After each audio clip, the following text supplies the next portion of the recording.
Everyone, my name is Zainab and आज आपको पता है मैं क्या लेकर आई हूँ। आज मैं सिर्फ एक चैप्टर ही नहीं, एक एक्सपीरियंस लेकर के आई हूँ, क्योंकि मैंने ये खुद पर्सनली एक्सपीरियंस किया है। सबसे पहले तो मैं आपसे कुछ शेयर करना चाहती हूँ। आपको पता है, जब मैंने पहली बार बोलने की शुरुआत की थी और मैं सीखने के लिए गई थी, तो मेरे साथ एक अजीब चीज़ हुई थी।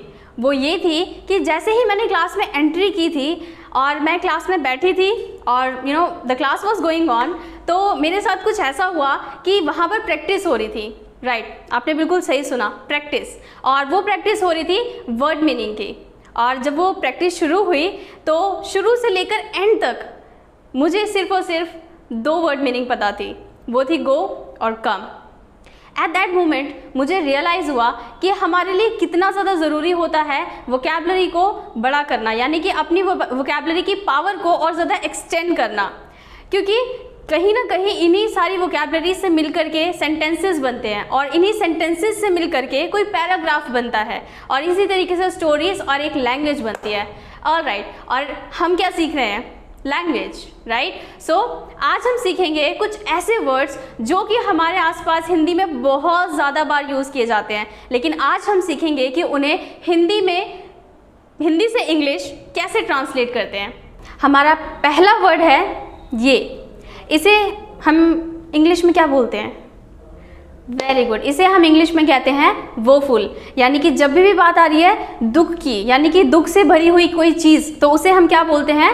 वोफुल।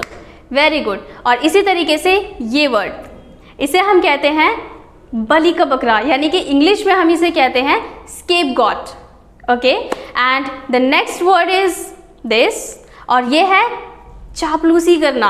राइट, कई बार ऐसा होता है कि हम जब किसी से कुछ पाना चाहते हैं तो हम उसकी बहुत ज़्यादा तारीफ़ें करते हैं और इस चक्कर में हमें लोग कहते हैं कि आप चापलूसी कर रहे हो, और चापलूसी करने को हम इंग्लिश में कहते हैं flatter. And the next word is दिखावा करना। बहुत सारे लोग इसको बहुत अलग अलग तरीके से बोलते हैं, बट इसका जो करेक्ट वर्ड है वो है शो ऑफ। ओके, इसका करेक्ट वर्ड होता है show off. And the next one is चकमा देना। राइट, आपने बहुत बार हिंदी के अंदर इस लाइन को सुना होगा कि चोर ने पुलिस को चकमा दे दिया। राइट, तो इस चकमा देने को हम इंग्लिश में कहते हैं इवेड। और इसी तरीके से अगर मैं नेक्स्ट वर्ड आपको बताऊं तो वो है हमारा दिवालिया।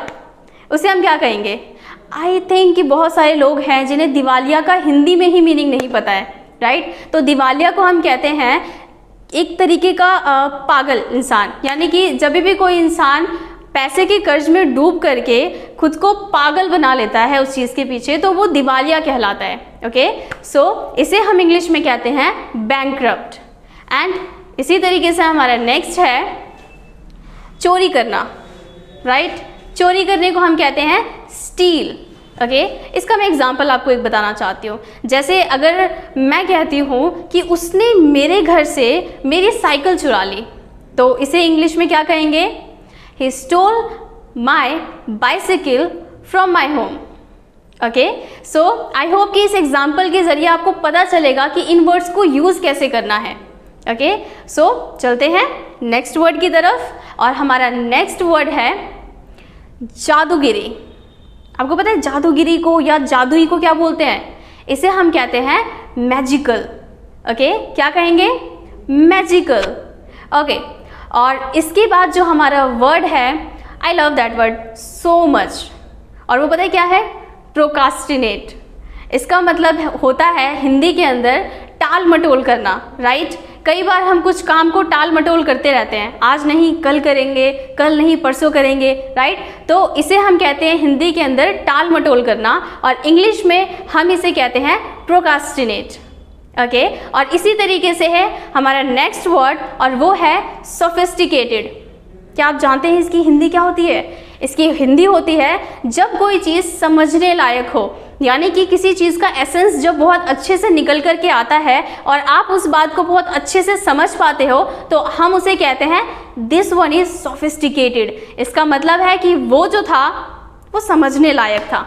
ओके, सो आई होप कि आपने बहुत इन्जॉय किया, and I want you to do one thing here before leaving from here, I think you must subscribe our channel if you haven't done yet.